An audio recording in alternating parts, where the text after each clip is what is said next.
Hello friends, today we'll be discussing the difference between ghee versus refined oil, which of them is better for your cooking purposes and which you should use on a daily basis for your day-to-day cooking activities. Both have different health effects, both have different nutritional benefits and risks.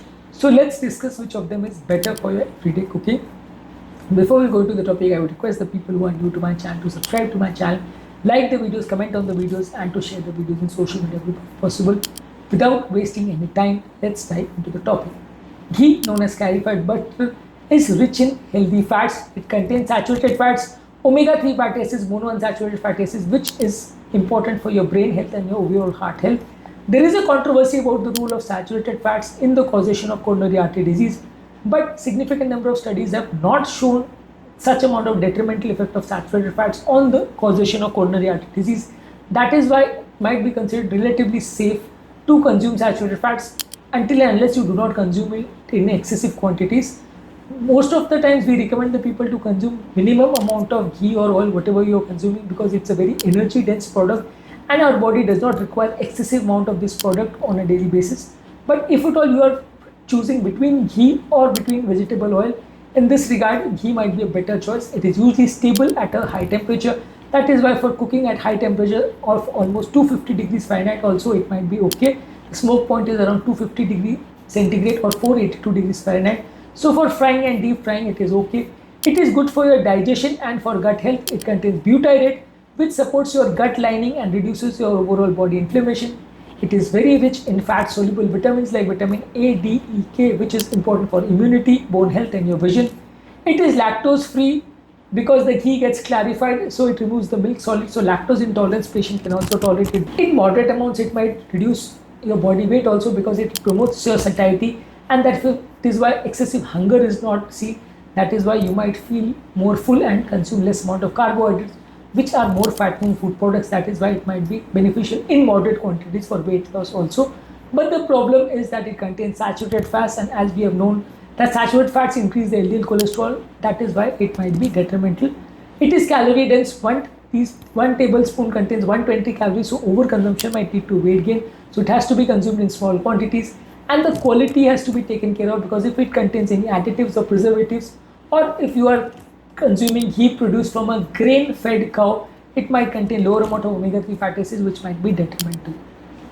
Vegetable oil like sunflower oil, soybean oil, canola oil, palm oil are affordable, easily available, can be preserved in your home for a long time. They are having a good shelf life.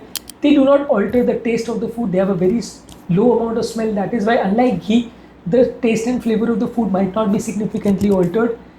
They are considered to be more healthy for cardiovascular disease patients. But the problem with them is that they are containing high amount of omega-6 fatty acids, which are associated with inflammation, which might lead to more amount of heart attack, stroke, and other inflammatory problems. They also require high amount of chemical extraction, and these chemicals, especially the hexane, is not considered very good for your overall cardiovascular health. They undergo the process of high heat and bleaching, which destroys whatever antioxidants and nutrients are there inside the oil. So overall, the beneficial effects of these oils are very less. Sometimes because of the effect of bleaching and because of chemical extraction, they might form harmful compounds which might be dangerous and toxic to the body. Containing less amount of chemicals, unlike vegetable oil or refined oil, which is highly processed and contains chemicals. Smoke point of ghee is better at around 250 degrees centigrade. Therefore, for high temperature cooking, it is good and it does not get rancid. Unlike refined oil, which has a lesser temperature resistance and it can get rancid at 180 to 230 degrees centigrade. Ghee contains more amount of fat-soluble vitamins like vitamin A, D, E, K, while seed oils or vegetable oils usually do not contain any vitamins. Usually for heart health, it might be good to consume ghee in moderate quantities, but vegetable oils might increase the omega-6 fatty acids, which might lead to more inflammation. That is why out of these two, for cardiovascular health, we might prefer ghee as a better alternative as compared to refined oils. Cooking stability of ghee is better. Seed oils will become unstable at high temperature. Therefore, for traditional cooking, frying and sauteing, ghee might be a better alternative as compared to vegetable oil, which might not be suitable for repeated cooking and for high temperature. So the verdict is that ghee is a better choice for traditional cooking and frying. It has stability, it has better nutrient and has gut-friendly benefits. As compared, refined oils contain more amount of chemicals, especially the soybean, corn oil and sunflower oil. These chemicals are added during the process of processing and these chemicals might have an inflammatory effect inside the body. They contain more amount of omega-6 fatty acid, which is not considered very good for your overall health, and it increases the inflammation inside the body.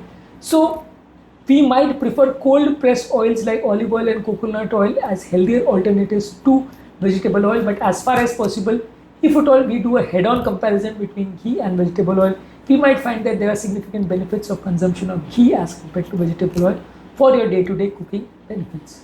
In this topic, we have done a comparative analysis of ghee versus vegetable oil for your day-to-day cooking process, and our verdict is to consume ghee in moderate quantities as an alternative to vegetable oil because it might be better in multiple aspects. Although the role of saturated fats in causation of coronary artery disease also needs to be kept in mind, and you have to discuss it with your cardiologist whether that might be suitable or not, and you have to keep checking your cholesterol values so that all your cholesterol values worsen, then you might take appropriate action. Before I end the topic, I would request the people who are new to my channel to subscribe to my channel, like the videos, comment on the videos, and to share the videos in social media group if possible.